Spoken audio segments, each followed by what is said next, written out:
There are a lot of options for late game and end game gear in God of War Ragnarok, and I'm sure you guys have seen lots of videos breaking down all sorts of builds. In this video, I've compiled all the best builds in one place so you don't need to go searching for them all over YouTube. We'll start with a couple of late game builds you can put together before finishing the main story, and then we'll take a look at the most powerful end game builds. We'll also cover what I think are the best accessories and runics for your companion. Plus, stick around to the end for a tip on cosmetic variations I think most people miss. I've tested everything we're going to cover here on the No Mercy difficulty, and I'll leave links in the description showing where to find all the items we discuss. There won't be any main story spoilers as long as you've already been on your second trip to Svartalfheim for the Forging Destiny main quest. Okay, first up, let's take my favorite mid-game build, the Lunda Poison Build, and level it up for the late game. The Lunda chest piece allows you to build up the poison state on enemies by using barehanded attacks as well as shield blocks and parries. The poison state lowers an enemy's power level by 1, which makes your hits deal a lot more damage. The wrist and waist pieces increase damage dealt against poisoned enemies even further, so we're going to equip those as well. For our amulet enchantments, we definitely want 3 Vanaheim to unlock the set perk, which gives us increased melee damage against status afflicted enemies. I go for Fortune, Honor, and Virtue to increase strength and luck as much as possible. Luck because the perk's damage boost is based on your luck stat. I also go for a set of Niflheim enchantments, which boost melee damage when your health is above 75%. If you have more slots unlocked, the next one I'd prioritize is the Emblem of the 9 Realms, which you get during the Creatures of Prophecy main quest. This one is excellent in combination with the Hilt of Hofud Relic, which you get at the same time.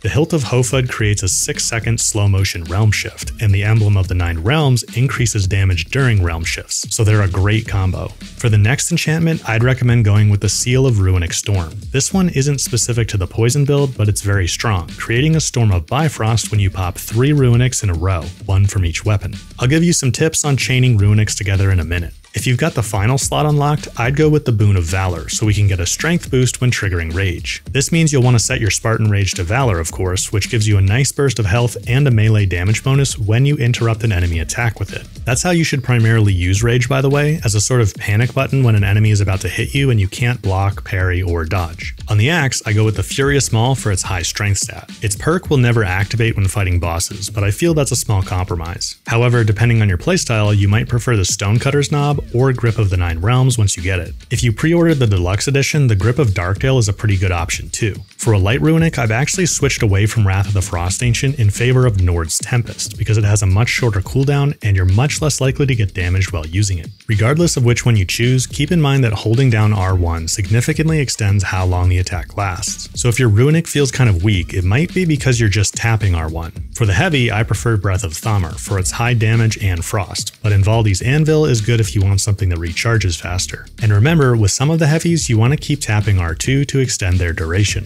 For the blades, I still think the pommels of the Undying Spark are the best option for their strength and runic stats, as well as the perk that increases burn damage. If you want the highest possible strength, the Deadly Obsidian handles are your best option. The Deluxe Edition Darkdale handles are another solid option if you have them. I especially like their perk because I use Flame Whiplash a lot. For a light runic on the blades, I use Rampage of Furies, but Flames of Anguish and Hades Retribution are good too. I was using Atlas Eruption for a while as my heavy, but I switched back to Nemean Crush because it recharges so much faster. On the spear, I like the Warrior's Echo Surtr for its strength and runic stats. The perk is also pretty solid if you use Sonic Arrows often, but if you don't and you just want maximum strength, then the best option is the Hind of 4 Winds. I think the best spear light runic is Thrust of 1,000 Soldiers because it does good damage plus it impales the enemy with spears you can explode. But Mountain Splitter is also a solid option, especially when dealing with multiple enemies. My favorite heavy is the Finger of Ruin, but you'll have to find all the Ravens and defeat the Raven Keeper to get it. Until then, I recommend Honor the Fallen. As always, I prefer the Dauntless Shield for the parry playstyle, which works well with the poison build because your shield bashes will deal a lot of damage and stun. You can use whichever shield you prefer though. Their defense stats all max out at 130, so the main difference is their L1 double tap ability. Although it's worth noting that the Shatter Star is best for canceling attack animations if you're into canceling. The best Rond for the poison build is the Rond of Purification for its strength stat, but I personally like Absorption for its runic stat and perk that helps you charge your elemental gauge faster when blocking and parrying. As I mentioned earlier, I like the Hilt of Hofud Relic, but if you want to go full poison, the Hilt of Dainsleif gives you another option for applying poison. The poison build is especially good for taking down bosses, like Berserkers, so you can get even better gear for the endgame builds. Basically, you want to use barehanded R1 attacks attacks until you have the poison state built up. Then trigger the Realm Shift Relic by tapping L1 and X, and immediately go back to spamming R1 to deal increased damage, benefiting from both the poison and Realm Shift damage boosts. You can use weapons if you want, but the Lunda chest piece makes barehanded attacks most effective. Once the Realm Shift ends, you have two options. The simpler approach is to go on the defensive, blocking and parrying to create opportunities to sneak in more punches, repeatedly building up the poison state and dealing damage. The other option, which can help deal damage faster and works with any of the builds we cover, is to be ready to trigger a series of 3 Runics as soon as the Realm Shift ends, one from each weapon. With the Seal of Runic Storm enchantment equipped, chaining 3 Runics together will trigger a Storm of Bifrost, which encircles Kratos and follows him around, applying Bifrost to surrounding enemies. To chain Runics together, the easiest thing to do is to simply hold down L1 and R1, and use your left thumb to tap through right, down, and left on the D-pad to cycle through each weapon. You can just hold down L1 and R1 the whole time, or L1 and R2 for heavy Runics. Another tip is you can tap the D-pad for the next weapon as soon as the current Runic has started, so you don't need to be timing the weapon swaps precisely or anything. I recommend doing all your light Runics first so you have the best chance of having them recharged before the fight is over. You'll want to practice this in the Niflheim arena where Runics recharge much faster. In a boss fight, once you've cycled through your first set of Runics, be on the lookout for an opportunity to start your second set. It usually works best to start a chain of Runics after staggering an enemy. Some easy ways to do that are with a shield strike or by using your Valor to interrupt them right as they're about to hit you.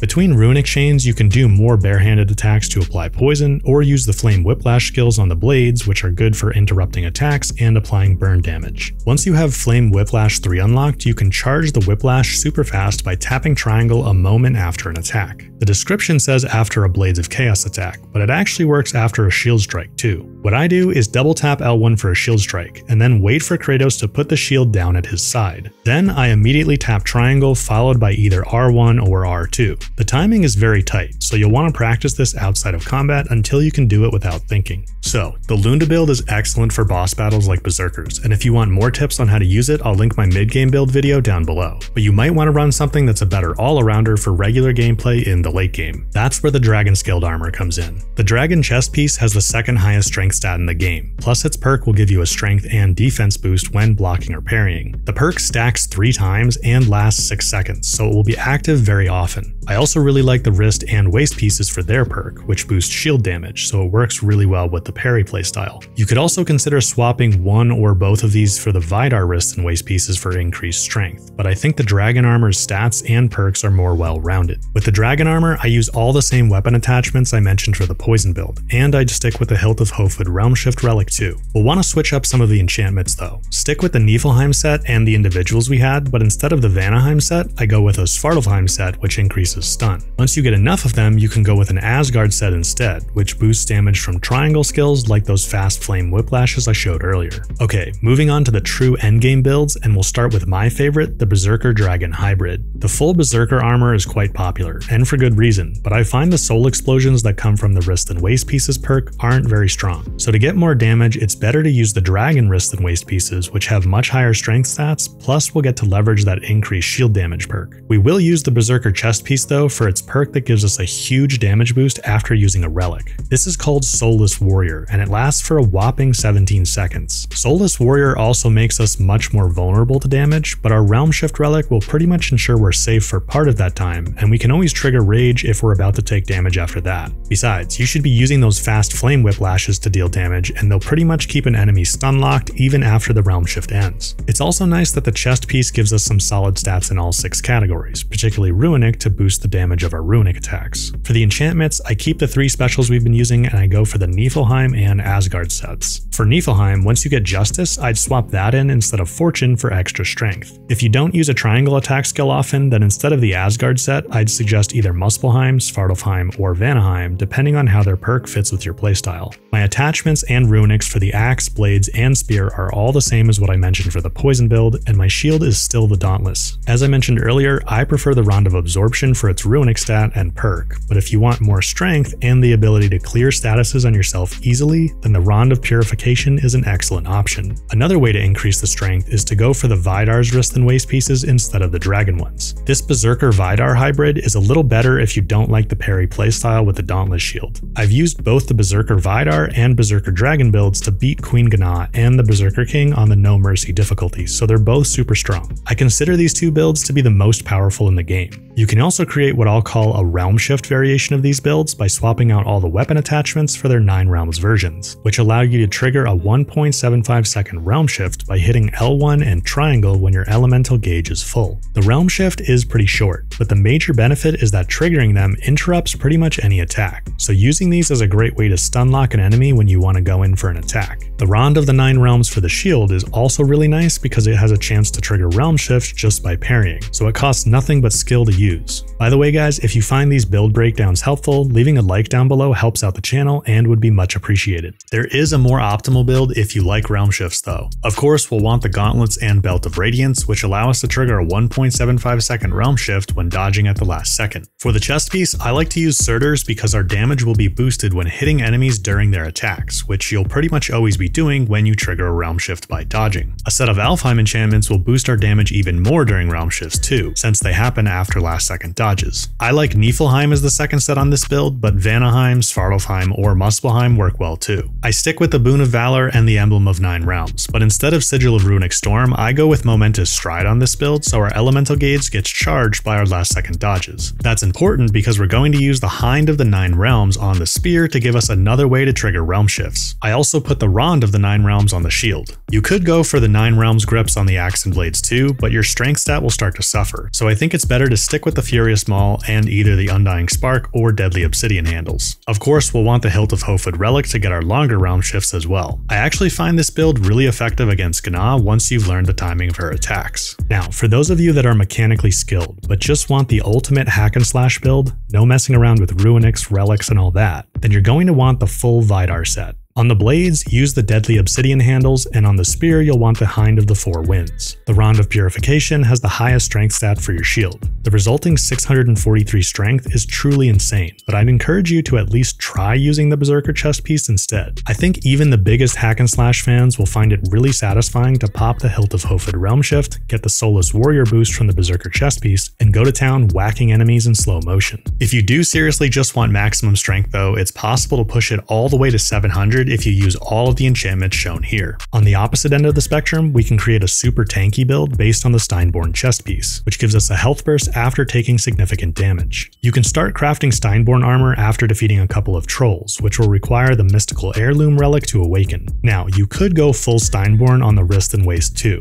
but I think it's better to get some other perks. Using the Bracers of Raven Tears will boost all the healing effects our gear is going to give us, as well as from Hellstones and Rage. I also like adding Surtr's waist piece to reduce damage if we get hit while attacking. Our weapon attachments need to be mainly focused on getting our vitality up to 170 so we can use all the best healing enchantments. So on the axe we'll go with the Banahog knob, on the blades we'll use the Hardened War handles, and for the spear we'll use the Hind of Volatile Might. The shield should be the Stonewall, and you'll want the Rond of Restoration, which also gives us access to a perk that can heal us by double tapping L1 after taking damage. The enchantments are really what make this build though. The regular and greater regenerating essence give you a constant passive healing effect. Crest of Desperate Heroics helps prevent you from taking fatal blows by giving an invincibility barrier at critically low health. Plus it heals you a bit when the barrier disappears. Stone Idol of Souls gives us another way to heal by triggering Soul Steal when using health and Rage Stones. Here's Armament gives us yet another way when we get kills with runic attacks. Celestial Panacea increases our resistance to all status effects, and Poison Protector and Bright-Eyed Emblem further protect us from poison and blind and daze respectively. Finally, the Boon of Valor we've been using gives us another way to siphon health from enemies with lifesteal. Altogether, this build is ultra tanky, and it's honestly difficult to die. Even on No Mercy, I pretty much had to let enemies hurt me on purpose to get below 50% health. I don't personally think this is a super fun build, but it definitely will keep you alive. The final build we have is the Lucky build, and full credit to Jisoo for coming up with this one. He's the first person I saw document this build on YouTube. I'm going to show a different variation of this that I think is even better, here, but I'll link his video below for the original. So the idea with the luck build is to leverage the perks on a couple pieces of gear so we can restore cooldown on our relic really fast. The luck chances for this to happen are usually low, but we're going to make Kratos so lucky that it happens all the time, which means you'll be able to use your relic all the time, and that's kind of broken once you have the Hilt of Skofnung, which unleashes 12 Berserker swords on your enemy. The chest piece is Giptumandr's for its luck stat, as well as the perk that gives us a chance to immediately restore 70% of our relic's cooldown when using it. That's already huge, but it gets even better because we're going to equip the Berserker Gauntlets for their perk that can give us a blessing of cooldown on any successful hit. You could go for the Berserker waist piece too, but I agree with Jiso that the Guiding Light piece is better for its higher luck and damaging explosions perk, which I find are stronger than the soul explosions on the Berserker one. We'll want the Vanaheim set of enchantments since they're based on luck, and we can easily achieve the status afflicted requirement by applying Hex or Sonic to the enemy. The next 4 enchantments are purely to boost the luck stat, and then Sigil of Doom works well because it boosts damage to hexed enemies based on luck. I also threw Seal of Runic Storm on there since it's always nice to have. I like the 9 Realms axe grip for this build. Even though Haur's Lucky Knob has more luck, I think the perk on the 9 Realms is much more useful. We'll go with the Cursed Empress handles for the blades, and you'll definitely want to attack with the blades a lot with this build because that perk is really strong when it stacks. The Hind of Weightless Recovery on the spear gives us more luck, and also gives us another way to get a blessing of cooldown when our elemental gauge is full. For the shield, we'll use the Onslaught with the 9 Realms Rond attached. And finally, don't forget the Hilt of Skofnung relic. You'll see if you play with this build that you'll be able to trigger it super often, which is honestly going to be pretty broken for New Game Plus. Okay,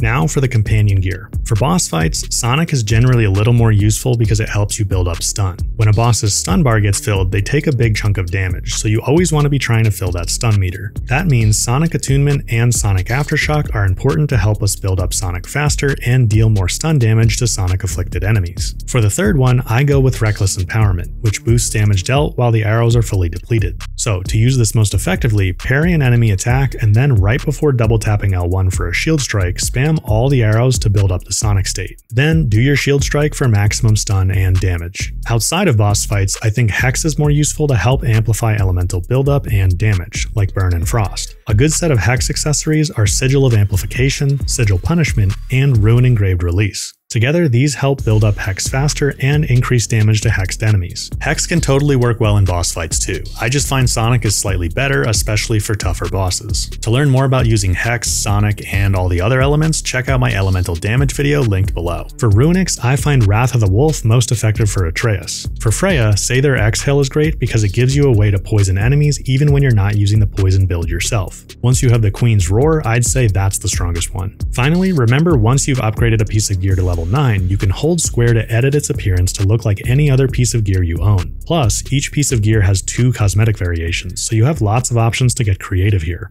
Alright guys, those are all the most powerful builds I know of in God of War Ragnarok. If you enjoyed this video or learned something new, leaving a like would be much appreciated. And if I missed your favorite build, let me know in a comment below. Thanks for watching, and I'll catch you in the next one.